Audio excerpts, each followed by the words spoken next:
Yeah, welcome to Talking Hawks. I'm Brad, there's Matt and Chris, and we got a very special guest with us tonight, Browny. Welcome. Great to be here. Thanks for the invite. Yeah, mate.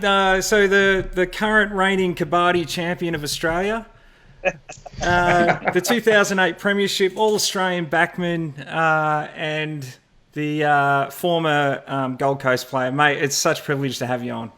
Thanks for coming. Thank you very much, guys. Appreciate it. Great, mate. So, look, we've sort of been talking a lot off air about your history with Gold Coast, and it's been a while since you played there. I looked it up. It felt like it was only 2 years ago, but it's actually been 6 years now. You're 7 now, yeah. 'Cause I finished the end of 2013, so we're now in 2020, and it's gone. It has gone pretty quick. Yeah. It was good fun. We didn't talk about Stewie Jew before. You played with him in a grand final, and now he's coach up there. How do you rate him? I think he's doing a fantastic job. It's a tough gig. I reckon it's probably one of the toughest gigs in AFL to go to the Gold Coast, especially after 5 or 6 years of trying things that didn't work, and they were in a pretty bad spot with their list and couldn't keep their players and things like that. So he's gone there, and Mark Evans as well. A couple of the ex-Hawks that are very good at just people managing, and they know the game. They've got experience. I reckon the Gold Coast Suns are in a really good spot now. They've recruited well. They've got a core now of guys that are 23, 24 that have played enough football to know what they need to do. They've got some elite talent in Rowell and King. And how disappointing was it to see Rowell go down? Yeah, it was. I mean, what a freak. What a start to his AFL career. People started betting on him winning the Brownlow, Brownie. Yeah, I know. I can understand why. He probably had 10 points. He would have definitely polled at least 2 or 3 DOGs in a row. I remember in my first year, Juddy sort of bursting on the scene and having a real impact from game one. But I don't reckon he was sort of getting 30 and kicking 2 and, doing the things that Rao was doing early on in his career. So unfortunate, but he'll have a massive career. I think his shoulders might have got tired from carrying the whole team on his shoulders, mate. It's kind of what happened to Judd, isn't it? So his shoulders went eventually. With shoulder issues. Yeah, exactly. Carrying the whole team on his shoulders. But no, it's a shame. I want to know from the Suns days. I mean, it's hard to go past the Kabaddi World Cup, but if I do, your goal kicking average when you went up to the Suns, you nearly won a game, mate. A little bit of that for the Hawks would have been okay. Yeah. Well, it was funny. I went up. One of the main reasons I left the Hawthorn Footy Club and went to the Gold Coast was because sort of through 2006, 7 and 8 and a little bit of 9, I was a defender, I was a key defender, I was a medium defender, and I felt like I had a pretty important role at the Hawthorn Footy Club week to week. And then for whatever reason, halfway through 2009 into 2010, I became, I'd come off the bench, I'd play forward, I'd play back. I became like a bit of a utility, which is important. Yeah, which is important, and you know that your role each week's going to be something, but very quickly your role can become nothing if someone comes in and can do that better. Yeah. And so one of the things that I was always saying to Clarko, I really think I'm a defender. Can you play me as a defender? But the game had evolved a little bit with chopping of the arms, and the umpires were a bit more red hot on deliberate out of bounds. And so a few of the things that weren't in my favour, because I wasn't probably considered a great user of the footy. We had Hodge and Ladson and Birchall and Guerra and those guys that did that. And the chopping of the arms was brought in, certainly restricted me playing on the really bigger guys. So I sort of was phased out of being a defender, and so he's using me as a defensive forward with some, effect every now and then. But it was a pretty hard forward line to get a kick in with Cyril and Buddy and Ruffy. And, so we always love seeing you streak down when you had the courage. Kicking a goal.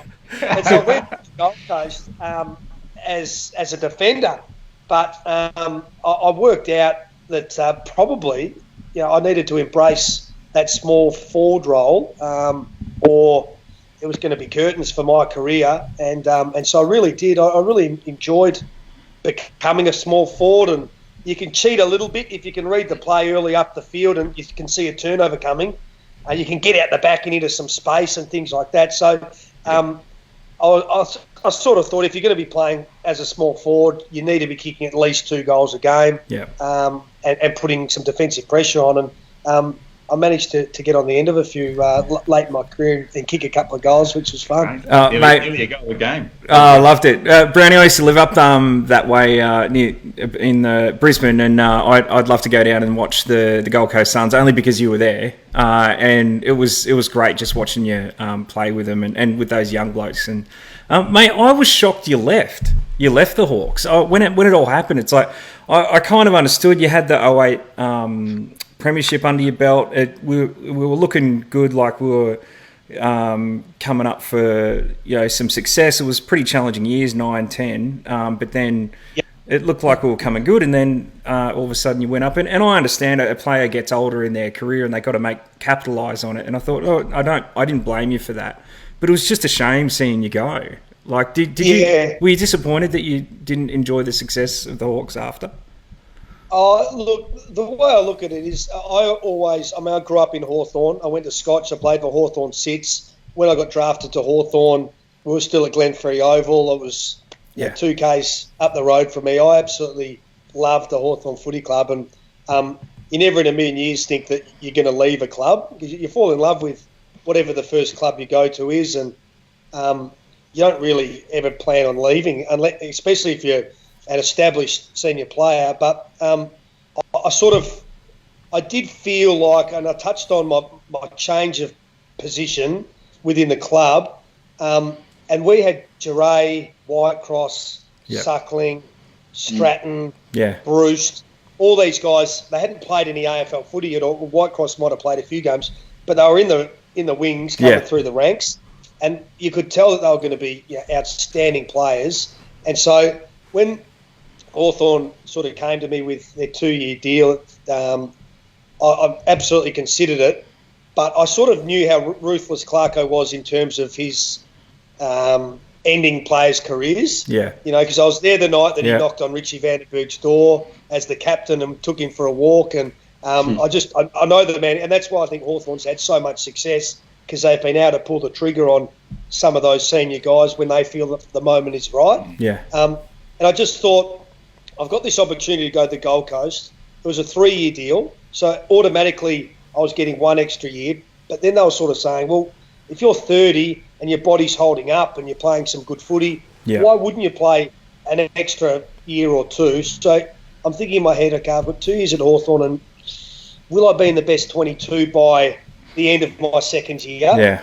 Or do I go to the Gold Coast, I get 3 years straight away, I probably get a 4th, maybe a 5th. By then we would have got through all the shit, and hopefully there was some success. They were offering the vice captaincy. The money was better, but the money sort of didn't come into the equation. It was more longevity. Yeah. And I wanted to play AFL footy for as long as I could. Yeah. So I was thinking, if I stay and I'm loyal to Hawthorn, I'm retired at 29, definitely, unless my form sort of continued, and these young guys coming through weren't at the level that I thought they were, but clearly they were. Yeah. Or do I roll the dice, go to a club that I know isn't going to be much good for a few years, but hopefully in year 4 or 5 or whatever that is, I can get back to tasting success. And look, it didn't work out that way, but I think I hope for the people that sort of ever questioned my decision or why, it wasn't for a love of the Hawthorn Footy Club. It was purely, for me, a pretty basic business decision in terms of wanting to play as long as I could. And I hope I explain that and you understand. Oh, yeah, absolutely. I don't think anyone begrudges you for it, and I think we all understood at the time. You brought your traditional toughness to that team and that style that you used to play with. But I don't think it gelled too well with the AFL and the Suns and the game at the time. No, you're probably right. It's funny. I sort of always, all the senior guys up at the Gold Coast didn't feel like we had the full support of the club. It was really weird that they were doing everything they could to get games into the young guys and, do all these things, marketing and commercially to get people interested.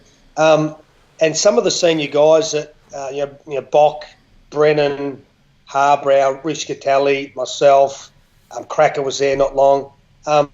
We never really felt like we were considered long-term parts of that footy club. It's really weird, and I don't know. If we lost, which was often, the senior players copped it a lot. Yeah. If we won and the senior players played well, so they should have, because that's what we got them up here to do. And it was really funny. When I played for the Hawthorn Footy Club, if I had 15 possessions, Clarko would say, well, mate, that's enough. We actually don't want me getting the footy 20 times, running off the half-back line, making these decisions. So do the 1%ers, you tackle, you spoil, you bump, you're back in the packs, you do all that, and that's your role. And when I took that role to the Gold Coast, I would play games like that, and we would lose by 10 goals, and it wasn't good enough. Yeah. And I was sort of having this wrestle, and I talked to my old man a lot about it. It's like, well, do I zone off and just pick up cheap possessions and pick up 25 stats, right? Yeah. And everyone goes, oh, geez, you played well. Or do I play how I love to play and lock down on a bloke, keep him to a goal or, goalless or whatever, and not get as much of the footy? Yeah. But then you're stuffed if you do and you're stuffed if you don't. Mm-hmm. And I found that the most frustrating thing about playing at the Gold Coast. It's like your role, which Clarko emphasised so much to everyone. Yeah.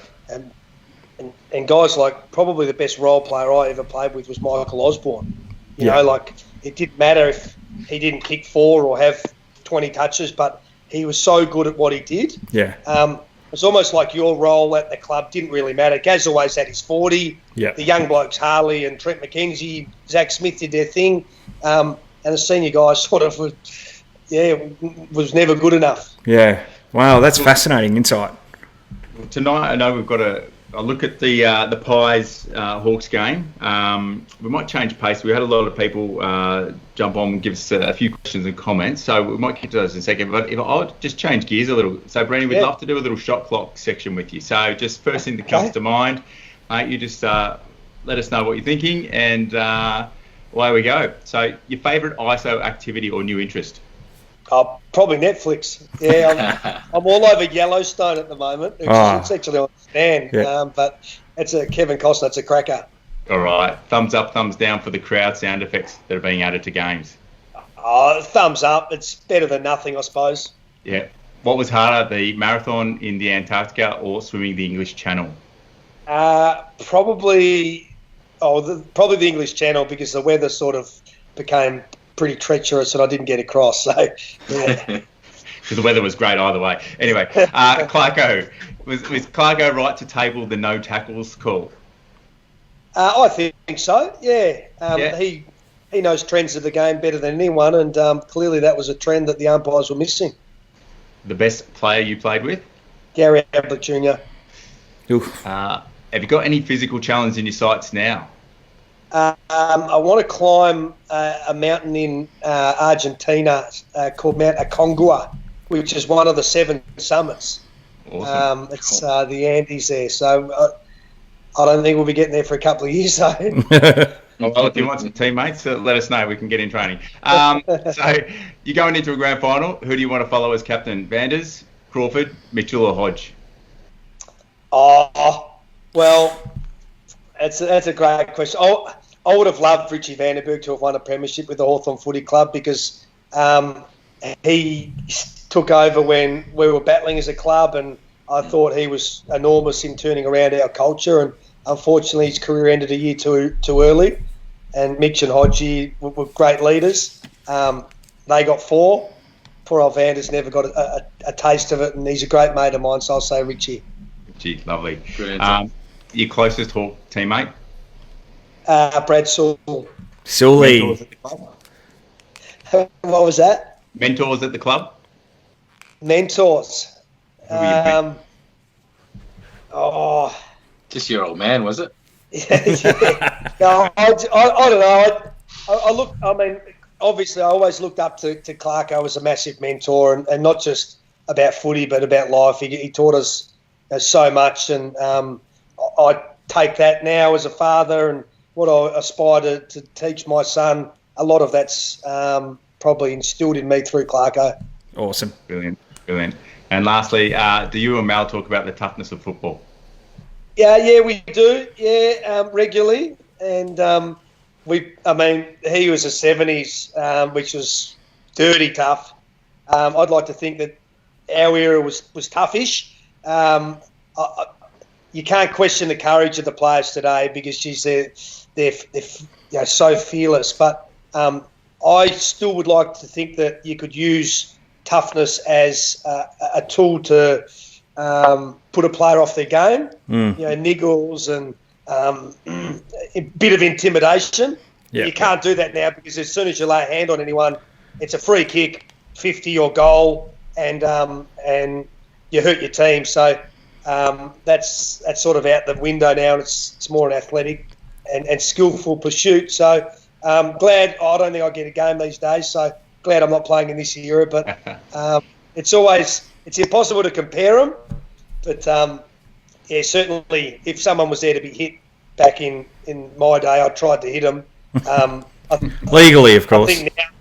Legally, illegally, it didn't matter sometimes. I think these days they look after each other a lot more. There was a game the other week. Someone was coming back with the flight. Was a Western Bulldogs player or something? Bulldogs. Yep. Who was the guy? He was just Bontempelli. That's right. And I'm positive that the opposition player could have absolutely run through him, but they don't have that mentality anymore, and that's probably a good thing. I don't know. Yes, you do. Well, I know some players would have done it, and if it's the best player from the opposition and it helps you win the game and it's legal, of course, I wouldn't begrudge anyone from doing it. So tell us this, Brownie. We obviously know you were very physical on the footy field. What about the verbal trash? Did you give it to the players verbally as well? Only if you felt like you could get an edge there. Yes. There's some players that absolutely you would, and then there are others that you just knew that it'd just fuel their fire and you wouldn't bother. Yeah, to backfire.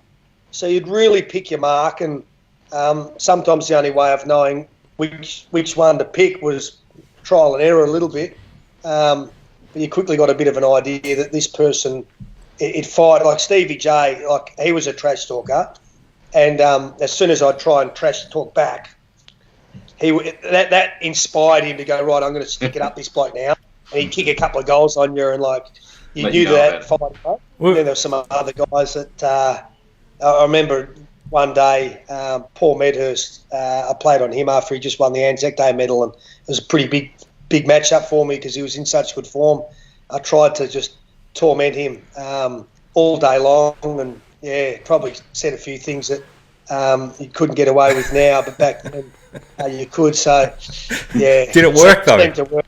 Well, it did, yeah, because it took his mind off the game and getting a kick. He was so disgusted with me.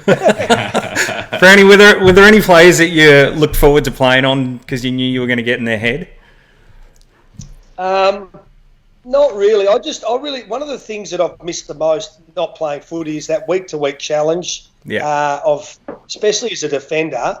Clarko used to always send me a text message on the Wednesday and say, mate, this is who you've got. And because he knew that I love to prepare, I love to go and watch the tape of what they'd done the week before, how they get their goals, this, that, and the other, and meticulously prepare it for these guys.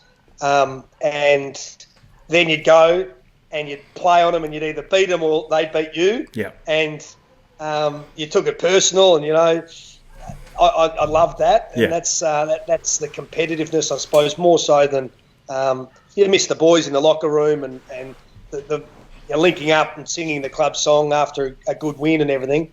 But it was that weekly sort of competition against yourself and your opponent that I think all footballers crave, and that's one of the things you miss. Yeah. Brownie, we got the messages are going crazy here, so I might just throw it to some of the viewers if that's okay. Now, Adrian Byers, it's more a comment, but he said there hasn't been anyone tougher at Hawthorn since Campbell left. I don't believe that. You don't? Oh, there's Benny Stratton, and there's some really tough footballers out there. So, I appreciate the sentiment though. All right. Yeah, no other players you want to listen there, just Ben Stratton? Oh, I think blokes are different. There's many forms of toughness, I think, and you see guys each week doing really tough things. Jago O'Meara's tough. Tom Mitchell to come back from what he's done is, he's tough. Guys like Bruce that you don't necessarily put him in a really tough man bracket, but he's missed 6 games of football since he started. Now that's a level of toughness, because I guarantee he's played with injury. It's not just luck, Yeah. So there's many different facets of tough. But the one thing at Hawthorn is you never see too many players take short steps or don't do or go when it's their turn. Yeah. And I think that's why we've had success over a long period of time. It's why they're getting a game, because Clarko won't stand for it otherwise. But a lot of blokes are pretty tough. Yeah, no, it's great. Now, Richie Blunden has said, I met Brownie at the Wodonga Gold Cup. Thanks for the chat, Brown Dog. Very gracious with your time. No good on the punt with Dr. Turf, though. I do remember that day. Yeah, we didn't tip too many winners, so I apologise. No worries. Adrian Byers says, who was your favourite teammate, Campbell, and why? Favourite teammate? Probably Grant Birchall. Yeah, we get on fantastic still. He's got a great sense of humour. He's always up for a good time. We spent plenty of time down back together and went on a few footy trips and shared rooms in Las Vegas and all sorts. So he just sounds like a really down to earth bloke, doesn't he? He is. He's no fuss whatsoever. Like when we would go overseas, I remember we went away to the Greek islands for like 20 days. Jeez. And all he said to me was, mate, I'm going to come. You just book everything and do everything and I'll just pay, right? So when we rocked up to Mykonos, he didn't know where we were staying, what we were doing. And then about 4 or 5 days later, I said, oh, mate, tomorrow we're going to Eos, right? And he goes, oh, yeah, no worries. I packed my bag. We're off to the airport. I said, no, mate, it's just another island in Greece. We're just going to catch the boat there, right? But he didn't care about the...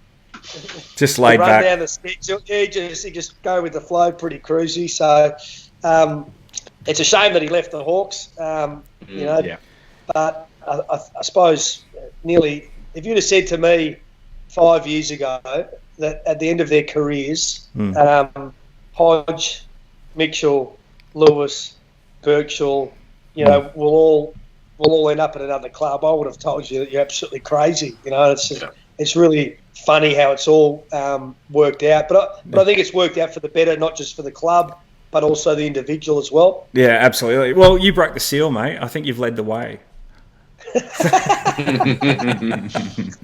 All right, Brownie. What's your take on Buddy? Buddy was one of the big guys that left. I asked that question before. What's your stance there? To be honest with you, I have a feeling by the end of 2012 that the club almost, they wanted to keep him, but they fully understood that if he left, we could be a much better side. Which is funny when you're talking about the best player in the team and maybe one of the best players of all time. Yeah. But again, I think that's what makes Clarko a really good coach, because even after he won the Coleman Medal in 2008, kicked 108 goals or whatever it was, he said, mate, that's fantastic, great accolade, and it's a credit to you, but we don't want you kicking 100 next year, because we don't even want you kicking 90 or 80, because we want to share the load much better. Yeah. And he's always had the philosophy he'd much prefer to have 3 or 4 guys kick 50 than one player kick 100. And I think that's what made Hawthorn the best side in the comp for those 3 years because they shared it around Piopolo, Bruce, Gunston, and it was Ruffy. You didn't really know who to stop, and someone would always bob up and kick 2 or 3, and that made it a nightmare for opposition analysis and stuff. So we're really lacking that at the moment, aren't we? Yeah, at the moment. But, while it was sad that he left, I think it made the club better, and there's no doubt that Buddy, he would have been looking at the Hawks win those other 2 flags after he looked very envious. Because I know Gary Ablett's spoken about the year he left Geelong and went to the Gold Coast. And they would have almost been wanting them not to win because they're not there and I'm the difference. You know what I mean? But then they win and you're like, oh, shit, how did that happen when I'm not there, So there'd be a bit of that about it, I reckon, no doubt. Yeah. No, it's good. All right, we've got a few more questions if that's okay, mate. Now, sure. Craig Williams has asked a good one. Brownie, how did you feel in the 08 Grand Final when Crode went down and you got sent back onto Mooney? And he says you played a brilliant second half on him. Great question. I was pretty nervous. I think the half-time, once Clarko sort of came up and said, well, you're going to go to full back and you're going to play on one of Lonergan or Mooney, whoever's the deepest. And we broke from our huddle and I was walking by myself to the punt road end at about a 70-metre walk, and I knew there's 100,000 people there and we were in front by less than a goal, and I knew it was going to be the biggest half of my football life. And I knew I was going to be going on to a guy that was probably the most dangerous forward in the first half. Mooney kicked 2 and probably should have had 3 or 4. Yeah. Missed 6. And I was probably going back to my first couple of games when you're pretty nervous and you're shitting yourself a bit, and then you don't have that. I was absolutely petrified that I would be the guy that, got a bag kicked on him in the second half and cost the Hawks a premiership. Yeah. And the very first inside 50 of the third quarter, I think Joel Corey got the footy and kicked it in long, and me and Mooney came out one-on-one, and I went to spoil, and he just had the reach on me by a little bit, took the mark, and I'm standing on the mark there like I was beside myself because I was like, okay, well, this is my worst nightmare coming true. And he went back and hit the post, and then when he hit the post, and I was just so relieved. Yeah. And then, we got our game going a little bit, and the rest is history. But, geez, it was a good question because I was shitting myself. Can you take us into the Shark, the Clarko address? What was the feeling in the room? It was nothing out of the ordinary because Clarko would always come with a theme. And quite often it revolved around, a war talk, and he'd have a general or he'd have something that happened, and he'd read an extract out of a book, or he was always looking for inspiration, I suppose, as coaches do. So we didn't know what it was. We go and sit in there, and there was this really well stenciled shark on the whiteboard. It sort of didn't really. It pricked our interest a little bit, but we didn't know what the message around it would be. And then, he obviously gave the speech about, momentum and stopping the shark in the net because they need oxygen to go through their gills to keep them alive. And Geelong is the shark that get the ball down back and ping it around by handball, come into the corridor and whoosh. And I thought the analogy, as weird and as abstract as it was absolutely spot on, because if we could bring that frontal pressure, get up in their face, chase, tackle, harass, that would halt their forward movement with the ball, which in turn would slow them up and kill their ball movement and Geelong.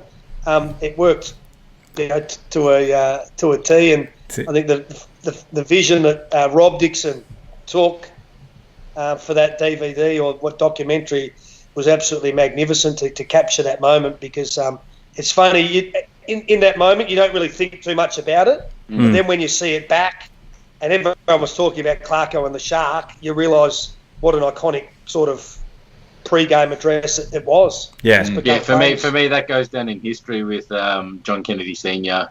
Don't think do, it's it puts goosebumps on my arm. Yeah. Yeah. But if I didn't see that documentary and you asked me what his message was before the game, I wouldn't be able to tell you. You know what I mean? Because you forget and you're just so in the moment, and you've had 200 before and everything. Because I can't remember what he said at three-quarter time. Got no idea, Yeah. You probably should, But so yeah, it was great that they got that on film. That's excellent. Hey, Brownie, this one's been asked quite a few times, mate, so I've got to go out there. But Mac Hawke asked it first. He said, Brownie, are you friends with Matty Lloyd now, or do you still punch him every time you see him? No, he's all right, Matty Lloyd. The funny thing about that is I almost ended up at Essendon. What? When I was up for the draft in 2001, you got to remember Kevin Sheedy and my old man are very, very good friends. So from the time I was 12, and from the time I was 12 years of age to 18, it wasn't unusual once or twice a month for Kevin Sheedy to rock up after training at dinner, unannounced, with a couple of bottles of red, and he'd sit at our kitchen table with our family, and Dr. Bruce Reid, who lived around the corner from the Essendon club doctor, he'd come over because Sheeds was there, and my old man and those two guys would sit there and have a few reds, and I'd sit there and just wouldn't sing, but I'd just listen. And Sheeds always took real interest. And in 2001, I was no certainty to get drafted. There was probably 3 clubs that were really interested, Hawthorn being one, Brisbane being the other, and Essendon were going to take pick 47. And John Turnbull initially wanted to pick me with Hawthorn's last pick of pick 48. And when we found out that I wanted to go to Hawthorn because I'd worked with Abhishek and I knew Stephen Green and a couple of those guys. And when we found out Essendon were pretty keen to get me at 47, we told John, and he goes, "Oh shit, righto. Well, I'll take it pick 36." And the day before the draft, we found out that Brisbane, who had 34 or 35, might take me to play up there. And we said, "John, mate, we know you're probably not going to want to waste pick 32," because I was going from like a third rounder to like a second to now pick 32, which was way unders of what I should have gone. But he went, "No, if that's the case, we'll bloody take it 32 and make sure we have you." They used 36 to get Sam Mitchell. So I nearly ended up at Essendon then. And then after my first year at Hawthorn, Essendon tried to get me and they offered up Blumfield, Carousella or Heffernan. Wow. Do you remember? Wow. You guys might not remember, but they offered up one of those premiership players to get me there because he missed me in the draft, so he was dirty. And so that's the backstory with Essendon, right? And then I get to Hawthorn, and my second ever game is against Essendon at the MCG in a must-win game, and Dermy and everyone's at the club, and they said, they indoctrinating you, we hate Essendon, we hate Essendon, we hate Essendon. And we lost a close game. I think Barnard ran through Johnny Barker and broke his ribs, and Chris Barlow missed a few shots on goal in the last quarter. I don't know if any of the listeners remember the game, but we should have won and we lost. And we kept losing. Then there was the 0-4 line in the sand game. Saw hell broke loose. Matty Lloyd made those comments post-game about me when I hit the Winderlick, which I didn't think were appropriate comments, especially before I'd even sat in front of the tribunal. We've got the captain of the opposition sort of saying, which I wasn't overly happy with. But the funny story about that was Brad Lloyd, his brother, was my manager at the time, and Simon Lloyd, his other brother, was sort of my. He was working at Hawthorn, so he was the sports psych, and I was working a lot with him. So, and then there was the Josh Thurgood incident where I thought that he could have gone the ball, and he pulled up and he hit him and broke his jaw. Yeah. He blindsided me in the goals one day and broke my nose, and I punched him in the head 4 times and got 4 weeks. You remember that game? Yep. Remember the first time we beat Essendon, we were in the weird blue, red and white colours. That's right. Heritage. The Heritage. And that was our first win against them, and that had been 4 or 5 years, you know. Yeah. And so it just sort of snowballed into, we hate Essendon, and now I have a real hatred, personal hatred for Matty Lloyd. And then obviously it culminated in the Brad Sewell, round 22, 2009 game, when I'd been gobbing off to him all game in the first half about, what a terrible leader he'd been. He couldn't move, he couldn't get a touch, he was hopeless, it was costing him the game. We went in 22 points in front at half time, and we were all pretty bullish about how we were going. And then obviously, it comes off the line, gets Sully, we lose the game. I make the sniper remarks. Very excited again. And, so I've always felt like me and Matty Lloyd, while we hated each other on the field and everything, there was always a healthy respect off it. And I never crossed paths with him. But if we did, I certainly, we wouldn't have punched on or anything, right? Sure. It was just real animosity. And then since then, I've done a couple of speaking functions, and we buried the hatchet on Channel 9 that day. It was good to go through all the old things, because that probably gives you the most in-depth reason I've ever told about the Hawthorn, my history with Essendon and Sheedy, and just the Hawthorn Essendon, which became me and Lloydie, and the few incidents, and it's part of footy folklore. And I just wish I knocked him out that day against. But we were up by 22 points. Yep. And we're going to be playing finals. Yep. And once they'd kicked the next 5 or 6, and we realised we were probably going to lose. Well, the last thing I want to do is get 5 or 6 weeks, miss big chunk of the following year when you want to start afresh and redemption and everything. Yeah. So that was probably the main thing in my head. I never used to think too much out there, but that's one time I thought about it, and I thought, no, I'm actually glad I didn't. I nearly got traded to Port Adelaide that off season as well. So I dare say if I was going to miss the first 4, 5, 6 weeks of the next year, would have reduced your contract. I would have been gone. Yeah. Well, I did read about that earlier, and that was put down as an untrue fact that you were put up to trade for Burgoyne. So you're saying it was true? I know the backstory behind it, and it came from, obviously we wanted to get Sean Burgoyne, and what an absolute superstar he's been. Fantastic, yeah. Port Adelaide wanted a direct swap for Ryan Schoenmakers, who was a young, up-and-coming South Australian boy at the time. That got knocked on their head. Then they wanted a direct swap for Jordan Lewis, and Hawthorn obviously didn't want to entertain that. Yeah. And then Port Adelaide said, well, hang on a second, we're trying to get this deal across the line, and we've asked for 2 players. You said no.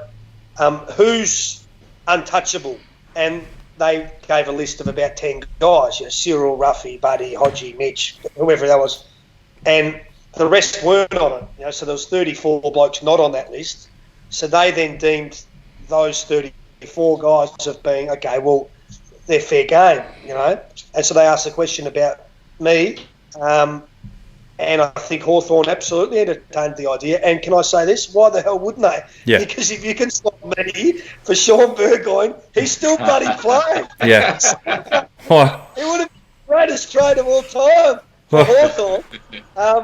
So I get it, and I wasn't upset at all about that, especially the way that it was told to me. It's not like they offered me up. Yeah. I just wasn't on that list of untouchables, and I don't think I should have been. So I had 1 year to run on my contract, so I knew that I was in the box seat, and I knocked it back because I didn't want to go to Port Adelaide and play for them. And as far as I know, it sort of fizzled out, and then we got Shawnee anyway. Yeah, it worked out well, mate. That's a lot more backstory than what we thought. Now, I study body language, mate, and I watched that interview, and I wasn't convinced that you'd forgiven him. maybe then I hadn't, but I have now. All right, yeah, no worries. Hey, I loved it. It's funny because that's that post that we put up. We actually put that interview up on the page, and it's been the most interactive with post we've ever had on our page. Was do you think Brownie has really forgiven Lloydie? So it was.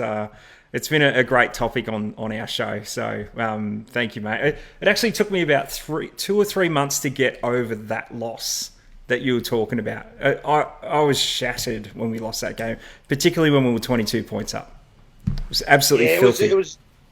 It was a shit day for the club because Maxi. Well, we went into the game. I think Buddy and Ruffy weren't playing because they were both injured. So we went in there sort of bit underdone in terms of our best 22. Yeah. Then Maxi Bailey goes down and does his knee again. Yeah. So it sort of sucks the air out of you a bit. But we're still playing some okay footy. And Benny McGlynn was playing well. I think Bo Dowler was out there playing. There's all these guys that, didn't go on and have great careers at Hawthorn, but they were there and playing. And Sully was the best man on the ground by an absolute mile at half time. Yeah. And out of nowhere, we didn't see it coming, and we're probably a bit silly and naive as to not seeing it coming because Lloydie obviously plays deep forward. And when he started on the edge of the square, that just after half time, maybe I was 3 metres from him. Just on Angus Monfries, I didn't twig. I didn't twig as he was going to come off the line. So he's partly feel a little bit responsible as well. But you could do that 100 times and not work out the way that it did. The ball had to come out the back and spill, and it was just a great hit. Yeah. I know he got 7 weeks for it to smash Sully, but if the shoe was on the other foot, as Hawks people, we would have loved it, But then to go and lose the game, and we probably knew we weren't going to do any damage in 2009 in terms of finals. If we won that game, we were shot. We would have just made the finals, but it's still what you play for. So it was, and then the criticism came thick and fast post that game because Clarko went him after the game. Remember? Yeah, yeah. And I made those remarks about him being the biggest sniper in the game, and I've never backed down from them. I stand by it based on evidence presented with Thurgood, and he broke Benny McGlynn's eye socket one day in a NAB Cup game, and there's about us players, we've got about 15 sort of incidents as to that. Yeah. But it was sort of a term of endearment because he's very good at picking blokes off when they were there to be picked off. And to his credit, he never got rubbed out, ever. Yeah. He investigated, they looked at it, but he always got cleared. So he was very good at it. Yeah. And there's nothing wrong with that. Yeah. Spoken like a true rough defender. All hell broke loose after that. And, obviously it was pretty divisive and controversial. And that sort of stuff doesn't bother me. But I said it at the time and I stand by it. And it opened myself up to a bit of criticism from journos, but what's new? Yeah. Well, mate, it's what makes you popular, right? So I actually reckon that's why he retired, was because of that. He didn't want to face you guys again. I think he would have weighed up a lot of decisions, and I think he was coming. I think he said that he knew that he was going to retire anyway. So this was his farewell. That's what he says, mate. That's what he says. Farewell, Snipe. All right, mate. I spoke about Ben Stratton before. You backed him in a couple of years ago. He should be considered as the next captain, which he got installed. How do you think he's fared as captain? And I won't say when he's going to finish, but who do you think should be next captain? Great question. I was the only journo in Australia that picked Benny Stratton to get the job as well. So that was just a hunch I had. I had a lunch with Graham Wright and a couple of the inner Hawks guys. Yeah. And I knew that the Hawthorn captaincy was coming up for grabs. And obviously I think Liam Shields and Jack Gunston were probably the front runners. But I just heard the way that Graham spoke about Ben Stratton, and I knew that the boys loved him. So he had the absolute trust and love of the playing group, and he's been a great player and defender and everything that Clarko would want in a captain, in terms of he plays his role to a T. He's tough, he's hard. He's always good with his voice and stuff like that. He's never been in any trouble off the field. Mind you, when Clarko first started, if you'd have said to me that he'll let a player DJ at Revolver from 2 or 3 in the morning in his pastime, I would not have believed you, right? So I had a bit of a hunch that Benny Stratton could be the guy, because he's going to get the votes of the players. Yeah. Who will be the next captain? I think Jaeger O'Meara is an obvious choice. He's got leadership written all over him. And from the minute he stepped into the Gold Coast Suns, he was a star. He's meticulous with his preparation. He's hard. He's tough. He would be probably the next captain of the Hawthorn Footy Club, as far as I'm concerned. Yeah. Up there? I think he's just a bit too young. Yeah. He's had one fantastic season. He's got this big reputation. He needs to sort of uphold that now, which is hard to do. I just see him as a Joel Selwood, and I think he's got that leadership skill that he could take it on from a young age and really carry it for a long period of time. I'm just very wary of giving that mantle to young kids too early, because it can ruin them. Yeah. When you've got guys, look at Melbourne. That's right. And the captain, it's so much more than what you see on the footy field. Because there's all those leadership meetings, and you're talking to the coach, and you're doing this, and you're fronting to the media and all that. So, it's a big one. And if the choice was to give it to a 27-year-old for 3 years, and a young Warp will go from 22 to 25, that's perfect. Yeah, I wouldn't be giving it to a bloke at 22, 23. Too young. He's a great player, but I'd like to see consistency over 3 or 4 years, because last year was unbelievable. You wanted to back it up repetitively. Yeah, well, you've heard it here on Talking Hawks, mate. No, maybe not. No, Jack. He's been vice captain. He's done a terrific job, and I thought on the weekend he showed real leadership. He was one of our best players and kicked goals when we needed it, and can go forward, can go back, and everything. So, it's hard, but not being in a sanctum anymore, because I never played with Jack Gunston. I only know Jack from when we catch up, for a beer and that sort of stuff. So I didn't know that. Yeah, he came in 2012, I reckon. Well, was his first year. I'm gonna go on a limb and say you've heard it here on Talking Hawks. Brownie dictated who would be the captain of the Hawks, and he spoke, and the rest of the world listened, and now he is saying Jaeger O'Meara. So Clarko, if you're listening, and the playing team, Jaeger is next, and Brownie has said it. So love it. Now, mate, we've got a big question here from Dominic. Right? He's asking Dominic Thompson. Can you ask Brownie who he thinks is a player who plays like you nowadays, either Hawthorn or not at Hawthorn? I don't know who. The thing is, I don't know how I played. I just went out there and did my thing, and the guy I enjoy watching, not the most, but the guy I love his toughness and his combativeness is probably Mitch Robinson. Now, I don't know whether he plays like me or not. I got no idea, but he's a guy that that if there's ball or body there to be hit, he does it. Backs in packs, he tackles hard, he plays with his heart on his sleeve, and I love that. He's one of a few players who still bump. Yeah, well, that's right. And bump at your own peril now, because if you get it wrong, you're getting rubbed out. But yeah, he's genuinely hard, Mitch Robinson, and you're right. I think guys like Heaney's a really tough, courageous player. But I don't think he played like me, or I played like him. So there's just a couple of guys. But the guy I love watching the most is probably Josh Kennedy Jr. Not because of his Hawthorn lineage. Yeah. But I just love everything about the way he goes about it, and wins the hard ball, and some of his big game performances.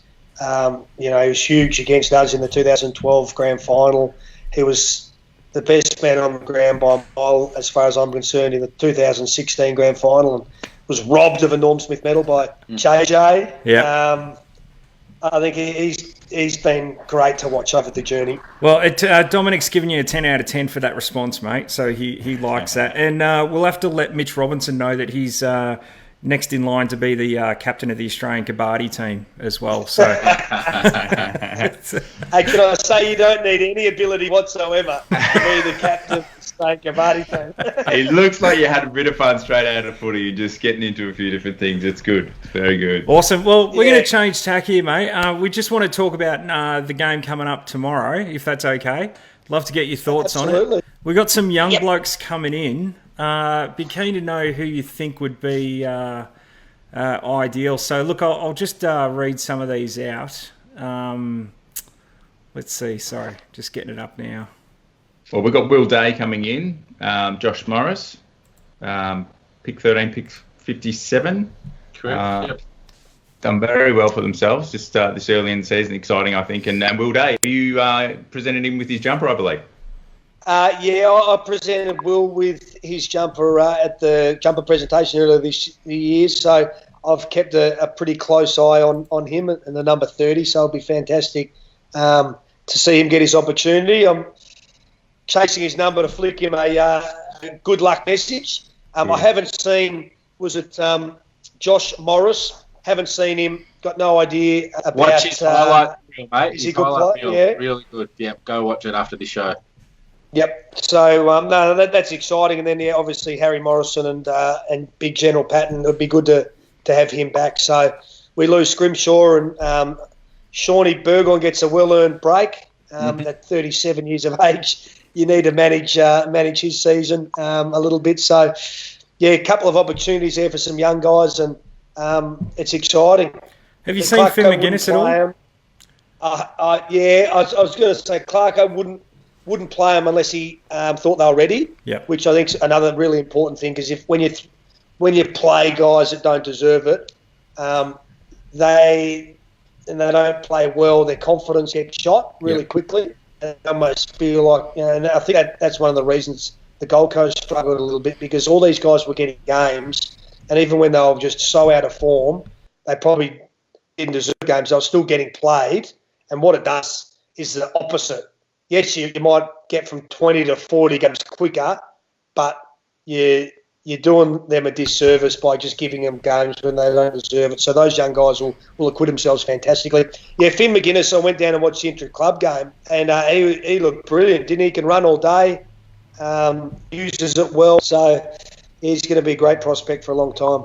Yeah. Did you watch the game on the weekend? I thought Harry Jones really fit in at that level, and I was a bit surprised he got dropped.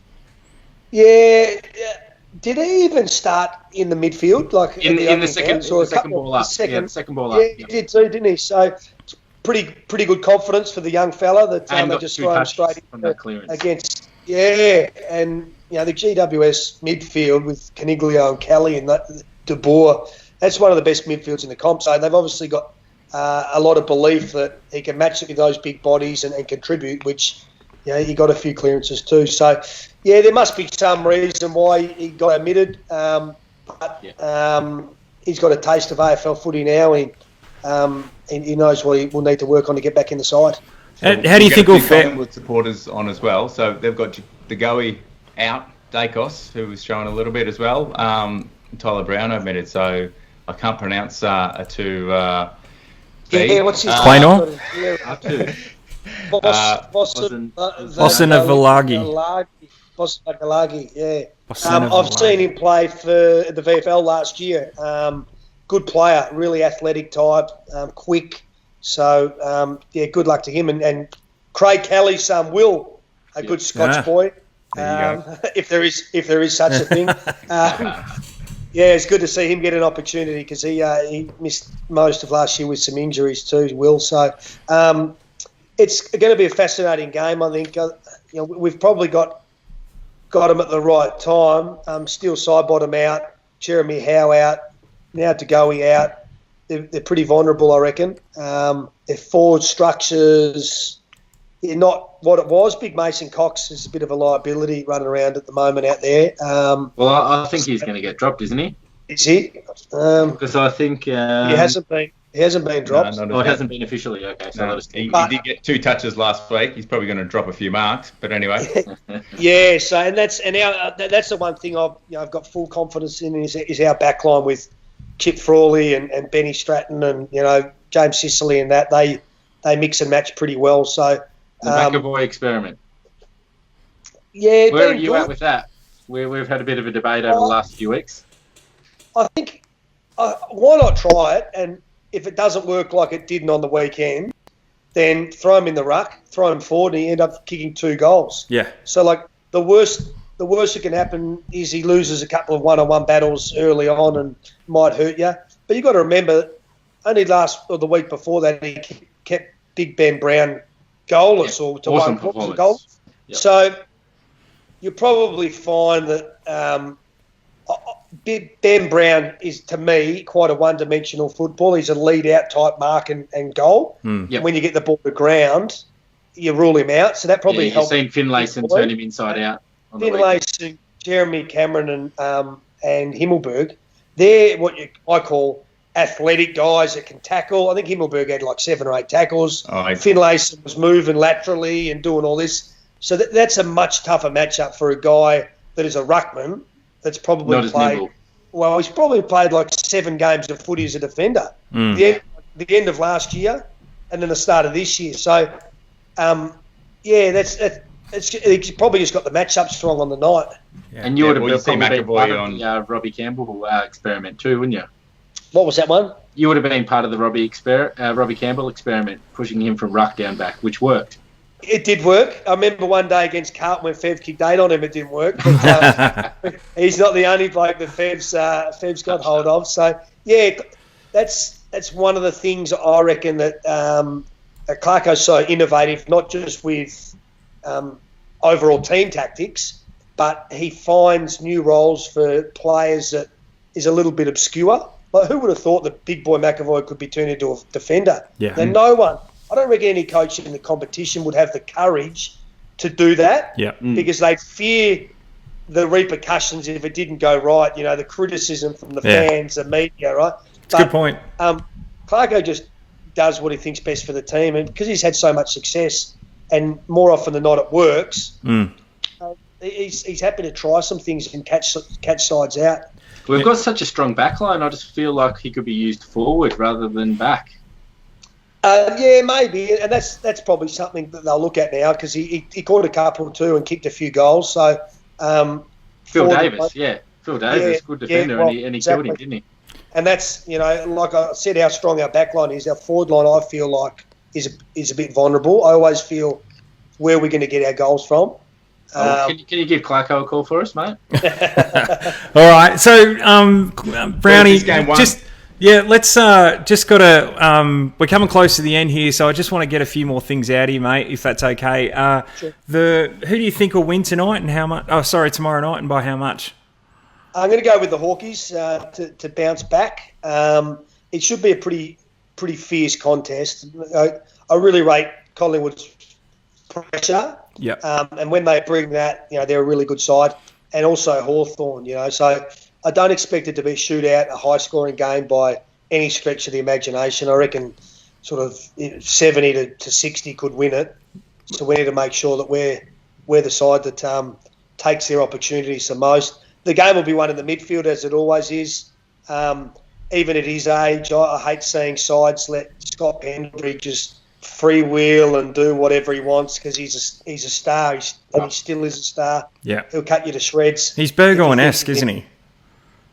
Yeah, if you think you can go head to head with him, I just sit someone on him for a little bit, at least until you've worked out what's happening in the game. Yeah. So the first 10 or 15 minutes in particular, because I know Essendon won last weekend, but in the first 7 minutes he had about 6 touches and was the reason why Collingwood kicked the first 3. Yeah.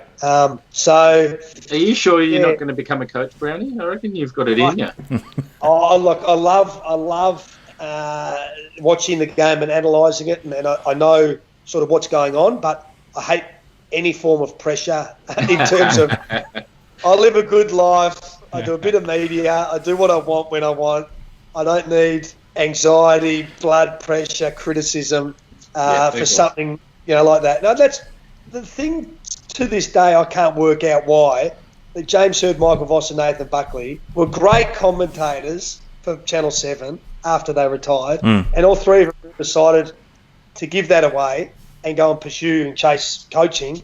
It didn't work for a couple of them first time around.